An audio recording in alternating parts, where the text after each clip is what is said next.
संविधान व भगवद्गीतेच्या मार्गावर पुसद नगर परिषदेचे शासन चालवणार मोहिनी नाईक. भरगच्च पत्रकार परिषदेत नगराध्यक्षा म्हणून भूमिका स्पष्ट. विकासाचा आराखडा व पारदर्शकता हेच आमचे ध्येय अशी ठाम ग्वाही नवनिर्वाचित नगराध्यक्षा मोहिनी नाईक यांनी दिली. नगर परिषद अध्यक्षपदाची खुर्ची स्वीकारल्यानंतर त्यांनी आयोजित केलेल्या भरगच्च पत्रकार परिषदेत आपली भूमिका, विकासाचा आराखडा आणि भविष्यातील नियोजन स्पष्ट केले. निवडणुकीदरम्यान जनतेला दिलेला प्रत्येक शब्द पूर्ण करण्यासाठी योग्य नियोजन करून त्याची प्रभावी अंमलबजावणी केली जाईल असे त्यांनी सांगितले. शहराच्या विकासाबरोबरच स्वच्छता, नागरी प्रश्न आणि मूलभूत सुविधांसाठी टप्प्याटप्प्याने रोडमॅप आखण्यात येणार असून प्रगतीनुसार त्यात सुधारणा केल्या जातील असेही त्यांनी स्पष्ट केले. जनतेच्या आशीर्वादामुळे आणि आपले सासरे मनोहर नाईक तसेच माजी नगराध्यक्षा असलेल्या सासूबाई अनिता नाईक यांच्या आशीर्वादाच्या बळावर आपण या पदावर विराजमान झाल्याचे त्यांनी नमूद केले. यावेळी त्यांनी हातात संविधान आणि भगवद्गीता घेत कार्य करण्याचा संकल्प व्यक्त केला. संविधान मला कार्यपद्धती दाखवेल तर भगवद्गीता मला प्रेरणा देईल असे त्या म्हणाल्या. स्वच्छ सुंदर पुसद घडवण्यासाठी नगरसेवक, अधिकारी, कर्मचारी तसेच सर्वसामान्य नागरिकांनी सहकार्य करावे असे आवाहन त्यांनी केले. हे विकास कार्य केवळ एक दिवसाचे नसून संपूर्ण 365 दिवस सुरू राहील असे सांगत महिलांच्या प्रश्नांना आणि महिलांसाठीच्या विकास कामांना विशेष प्राधान्य दिले जाईल असे आश्वासनही त्यांनी दिले. याप्रसंगी पुढील राजकीय वाटचालीबाबत माहिती देताना मोहिनी नाईक यांचे पती व राज्याचे मंत्री इंद्रनील नाईक यांनी पुसद नगर परिषदेच्या भविष्यातील विकास आराखड्याचा आढावा घेतला. लवकरच जवळच्या ग्रामपंचायतीचे नगर परिषदेत विलिनीकरण करून पुसद नगर परिषदेला ब वर्गातून अ वर्गात नेण्याचा संकल्प त्यांनी व्यक्त केला. पुसद प्रतिनिधी. पुसदच्या विकासासाठी जे काही आम्ही निवडणुकीच्या वेळेस शब्द दिला होता की पुसद आम्हाला एक स्वच्छ, सुंदर, सुशिक्षित, सुरक्षित आणि सुसंस्कृत घडवायचं आहे. आणि आज पदग्रहणाचा माझा पहिला दिवस, आज पदग्रहण घेतलाय आम्ही.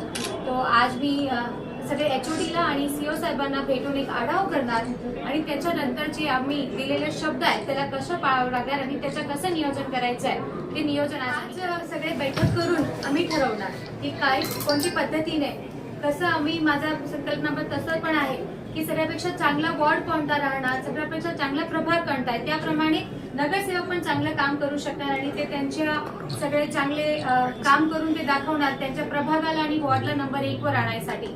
या पद्धतीचा विचार केलेला आहे. अजून त्याला इम्प्लिमेंटेशन कसं करायचं आहे त्या आजची आढावा बैठक.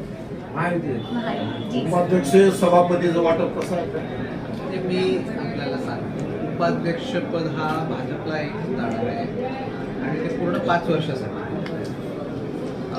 संख्याबळ असतानाही तुम्हाला प्रश्न असेल की भाजपला असं का, तर माझं मत असं आहे की एक राज्यातलं नाही तर देशातलं सर्वात मोठा पक्ष हा भाजप आहे.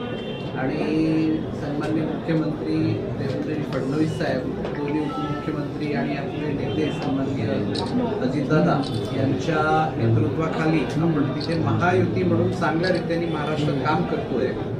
म्हणून माझं मत असं होतं की जर भाजपला घेतलं तर या नगरपालिकेला स्टेबिलिटी मिळेल, म्हणजे स्थिर राहील, 5 वर्ष चांगलं काम करता येईल तिथे. आणि सत्तेचा वाटा हा त्यांना याच्यासाठी देण्यात आला की स्टेबिलिटी आणि काम करताना कुठलीही अडचण न व्हायला पाहिजे, कारण पहिल्या वर्षी तर काहीच नाही. पण त्यांनी पण इच्छा दाखवली की आम्ही कुठलाही शर्त न ठेवता तुम्हाला पाठिंबा देतोय, बिनशर्त. नगराध्यक्ष पदाच्या खुर्चीवर बसताना आपल्या काय भावना आहेत? या खुर्चीवर बसताना एक आशीर्वाद खूप भेटलाय लोकांचा, ते अनुभूती होत आहे. जनताच्या आशीर्वादाने या खुर्चीवर बसू शकली आहे आणि माननीय आदरणीय आमचे सगळ्यांचे लोकनेते मनोहरराव नाईक साहेबांचा आशीर्वाद घेऊन इथे आली आणि माझं भाग्य आहे की माझे सासूनेच या खुर्चीचा पदभार मला दिलेला आहे. आणि इथे बसून मला एवढं वाटत आहे की या येणारे 5 वर्ष खूप जबाबदारीने काम करावं लागणार आणि पुसदला कसं स्वच्छ, सुंदर, सुशिक्षित, सुरक्षित आणि सुसंस्कृत घडवायचं आहे याची संकल्पना ठेवून इथे बसलेली या खुर्चीवर आणि नक्कीच या शब्दाला पार पाडणार. आणि पुसदला ही करते की ह्या फक्त 1 दिवसचा काम नाही, हे 365 डेज चालणारं काम आहे आणि ह्याच्यामध्ये लोकसहकार्य, लोकसहभाग खूप आवश्यक आहे. तो लोकांना पण विनंती करते जेव्हा जेव्हा जिथे जिथे आम्ही स्वच्छता करत आहे तो पुसदचे नागरिक पण या जागरूकतामध्ये या लोकसहकार्यामध्ये आमच्या साथ द्यावं आणि जास्तीत जास्त स्वच्छतामध्ये कसं आम्हाला सहकार्य देऊन पुसदला स्वच्छ ठेवता येईल एवढ्या नागरिकांचं सहकार्य आम्हाला नक्की लागेल. नगरपालिकेचा प्रभार म्हणजे टाइम मिळत नाही का सीओ मिळणार होईल.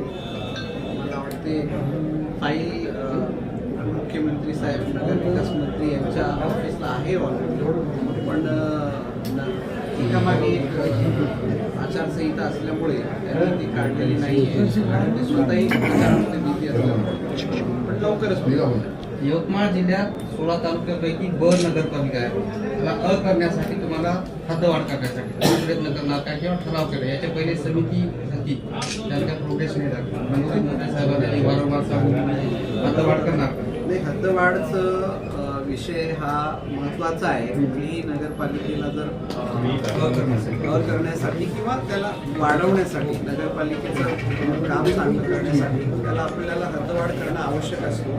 आणि हद्दवाढ करताना काही ग्रामपंचायतीची हरकती असतात आणि त्या हरकती आल्यानंतर काही मागच्या समितीला हा निदर्शनात आलेला आहे की जवळच्याच एकदम ग्रामपंचायतीने हरकत केली की आम्ही यायला इच्छुक नाही आणि लांबच्या ग्रामपंचायतीने इच्छा दर्शवली की आम्ही सोबत येतो. आमचं त्या पातळीवर व्यक्तिगत त्यांना घेऊन त्यांची समजूत काढून त्यांना सोबत कसं फायदा होईल याची आम्ही माहिती त्यांना वेळोवेळी देतोय. आणि आता एक नवीन समिती पण गठन करण्याचं चालू आहे. त्याच्यात निश्चितपणे याचा आपण समोर सकारात्मक विचार करणार. जसं पुसदमध्ये स्वच्छता आहे तो कोणते प्रभागामध्ये कोणते वॉर्डमध्ये कोणता गाडी नंबर जाणार आहे आणि कोणता तिथे ड्रायव्हर आणि त्याच्या हेल्पर राहणार आहे आणि त्याचा संपर्क नंबर, त्याच्यासोबत त्या एरियाचे नगरसेवकाचा नंबर, त्यासोबत त्या संबंधित अधिकारींचा नंबर आम्ही त्याच गाडीवर अपडेट करणार आहे की जिथे जिथे जर घंटागाडी जात असेल, स्वच्छताचं काम असेल, तो त्यांना माहिती आहे की कोणत्या प्रभागाला कोणता कर्मचारी नेमलेला आहे.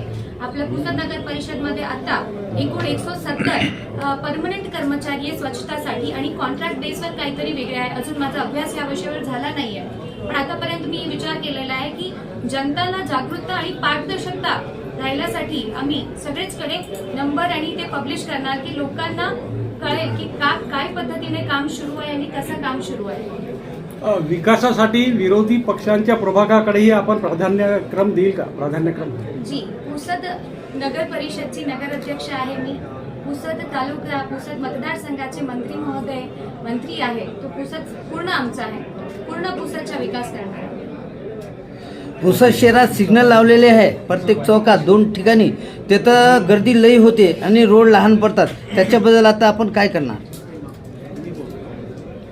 आता पुसद शहराचं ट्रॅफिक नियंत्रण, पुसद शहराचं अतिक्रमण नियंत्रण, पुसद शहरात कसं कामकाज व्हायला पाहिजे, ट्रॅफिक कसं चाललं पाहिजे, एक आम्ही आपल्या पुसदच्या इंजिनिअरिंग कॉलेजला पण आम्ही तिथे एक पत्र देतोय आज. आणि नागपूरच्या पण एक इंजिनिअरिंग कॉलेजच्या स्टुडंटला आपण एक त्यांना स्टडी करायला देतोय.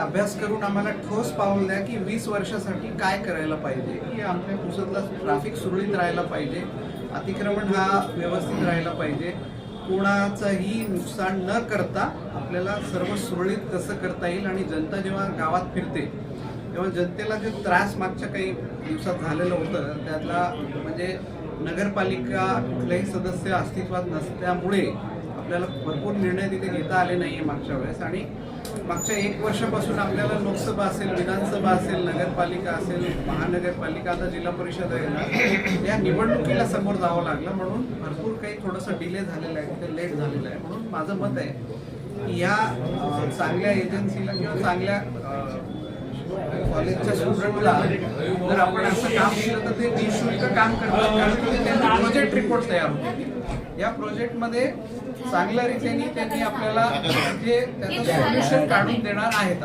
झालं सर. सर्व पत्रकार बांधवांच्या ठिकाणी आभार मानतो. अनेक जण शुभेच्छा द्यायला आल्या, त्या शुभेच्छांचा काही स्वीकार